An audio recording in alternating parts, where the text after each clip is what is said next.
Hello student, welcome to my channel teach with Tanisha.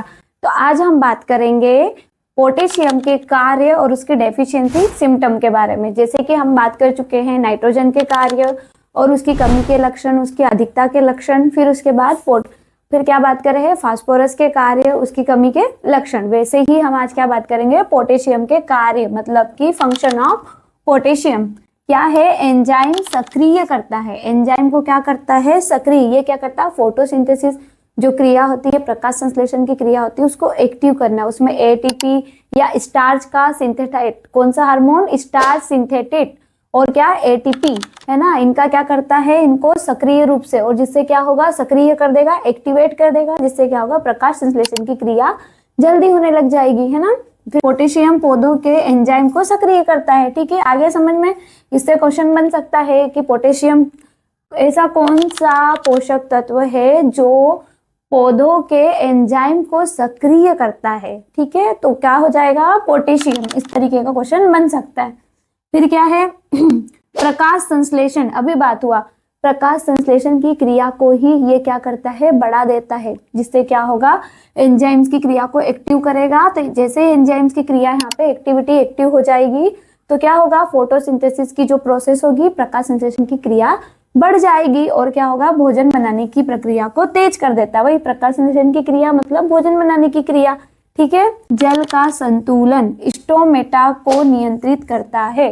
ये पूरी की पूरी लाइन आईएमपी है। क्यों? क्योंकि पोटेशियम का मेन जो कार्य होता है ना पौधों में, स्टोमेटा का बंद होना, वो खुलना। पीएटी में क्वेश्चन पूछा जाता है, पीएटी हो जैसे भी, पीएटी के बाद जब आप एमएससी बीएससी करते हो उसके बाद जो कंपटीशन एग्जाम होते हैं ना, कॉम्पिटिटिव एग्जाम में, इसमें क्वेश्चन पूछा जाता है कि जल का संतुलन या स्टोमेटा का खुलने तथा बंद होने में कौन से पोषक तत्व का कौन सा पोषक तत्व उत्तरदायित्व रहता है। तो कौन सा पोषक तत्व रहता है? पोटेशियम। तो इसको लगा लो स्टार, ये वेरी मोस्ट आईएमपी है। ठीक है, ये हो गया हमारा स्टोमेटा। ठीक है, ये हुआ स्टोमेटा। अब क्या हमने पोटेशियम की बात करी तो स्टोमेटा की यहाँ पे होती है गार्ड सेल्स, है ना, गार्ड सेल। तो यहाँ पे क्या होता है? पोटेशियम प्लस, है ना, आयन। पोटेशियम इसमें किसके रूप में उपस्थित होगा? आयन के रूप में। तो गार्ड सेल। ठीक है, दिन के समय में क्या होता है? पोटेशियम ये गार्ड सेल से क्या करेगा? एंट्री करेगा। तो क्या हो जाएगा? ये गार्ड सेल ना फूल जाएगी। क्या हो जाएगी? फूल जाएगी। तो स्टोमेटा ओपन। देखो ये गार्ड सेल फूल गई तो स्टोमेटा क्या हो जाएगा? ओपन हो जाएगा, है ना, क्योंकि यहाँ पे टर्गर प्रेशर बढ़ जाता है तो क्या हो जाएगा? खुल जाएगा। तो स्टोमेटा ओपन हो जाएगा। ये प्रोसेस हो गई। अब स्टोमेटा बंद कैसे होगा?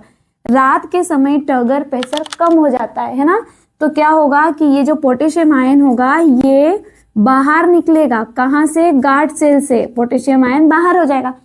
जब सेल फुली हुई है, पोटेशियम आयन अंदर है। ठीक है, अब इसके बाद जैसे ही पोटेशियम आयन बाहर निकलेगा तो क्या हो जाएगा? स्टोमेटा बंद हो जाएगा। सेम स्ट्रक्चर होता है स्टोमेटा की, ये खुलना, ये बंद होना। आगे समझ में? तो ये आईएमपी पॉइंट हमारा बन जाता है। किसको नियंत्रित करता है? स्टोमेटा का नियंत्रण। ठीक है, फिर क्या है? प्रोटीन निर्माण। दलहनी फसलों में प्रोटीन की मात्रा को बढ़ाता है। सीधी बात है, प्रोटीन निर्माण यहीं पे एक हमारा होता है कि फोटोसिंथेसिस प्रक्रिया में भी ये क्या करता है? प्रोटीन का सिंथेशन, है ना। तो क्या होता है? दलहनी फसलों में प्रोटीन निर्माण करेगा तो इसका क्या? दाना अच्छा बनेगा और उसमें प्रोटीन की मात्रा अधिक रहेगी। फिर क्या है? हमारा रोग प्रतिरोध क्षमता बढ़ाता है। पोटेशियम क्या करता है? पौधों में रोग प्रतिरोध क्षमता होती है। रोग प्रतिरोध क्षमता मतलब पौधों में कीटों से बचने के लिए, वो रोगों से बचने के लिए क्या करता है? एंटीबॉडीज बनाता है ना, तो रोग प्रतिरोध क्षमता बनाता है। फसल की गुणवत्ता, प्रकाश संश्लेषण अच्छा करा इन्होंने।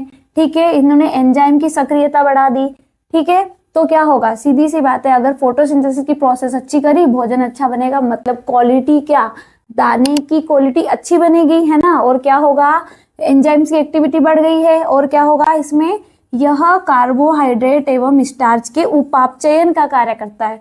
ठीक है, क्या करता है? कार्बोहाइड्रेट का उपापचयन होगा, स्टार्च का उपापचयन होगा, तो सीधी सी बात है अच्छा फूड प्राप्त होगा हमें। ठीक है, अच्छा दाना, अच्छा ग्रेन हमको प्राप्त होगा।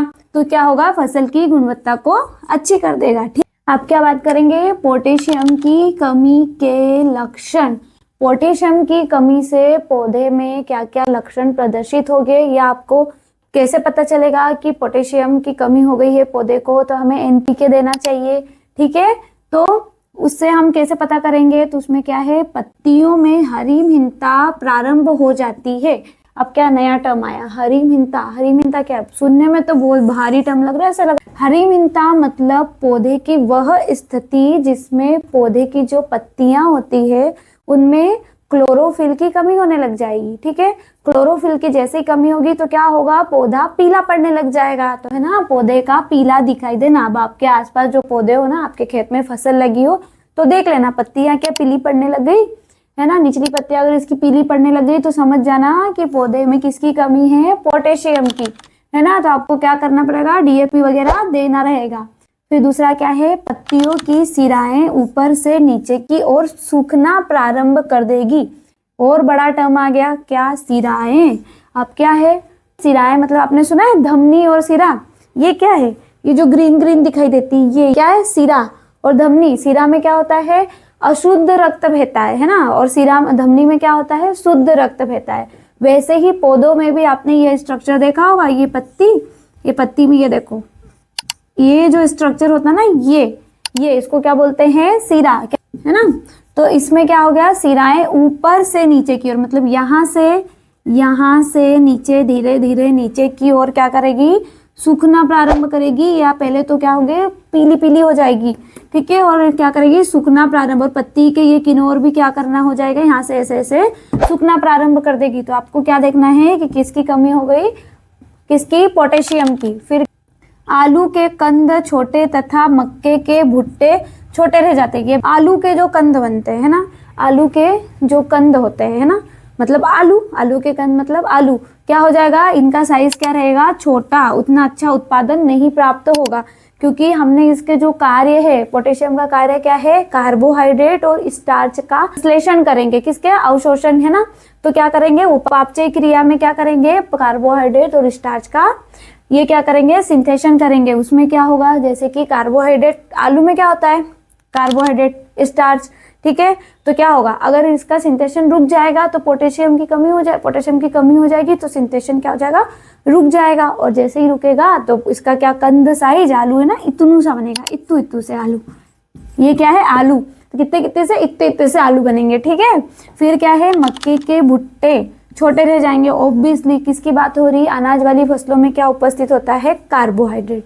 तो कार्बोहाइड्रेट उपस्थित रहेगा तो भुट्टा ना भुट्टू हो जाएगा, छोटा सा, क्या बन जाएगा, भुट्टा, छोटे भुट्टे रहेंगे, है ना। इसके जो दाने का आकार भी छोटा हो जाएगा, क्योंकि कार्बोहाइड्रेट की कमी हो जाएगी, स्टार्च की कमी हो जाएगी, है ना। तो क्या होगा, इसके भुट्टे के आकार भी छोटा हो जाएगा। अनाज वाली फसलों में बाली होंगी, उम्बी की बाली वगैरह, जो अपने गेहूं की बाली होगी, उनका साइज भी छोटा रह जाएगा। तो आपको क्या देखना है, किसकी कमी हो गई, पोटेशियम की। तो हमने पीएटी के पॉइंट ऑफ व्यू से अब 3 चीजें तो पढ़ ली। जो हमारे संरचनात्मक पोषक तत्व कौन थे, एनपीके। तो ये जो हमारे 3 संरचनात्मक पोषक तत्व है, इनको मैंने बहुत अच्छे से आपको समझा दिया है। ठीक है, और आपके एग्जाम में इनकी कमी के कारण, है ना, और इनके कार्य पूछे जाते हैं एग्जाम में, आपका इसमें से क्वेश्चन बनेगा ही, है ना। नाइट्रोजन से तो बनता ही है, पीएटी का फेवरेट ही है नाइट्रोजन का। ठीक है, क्लोरोफिल वाला।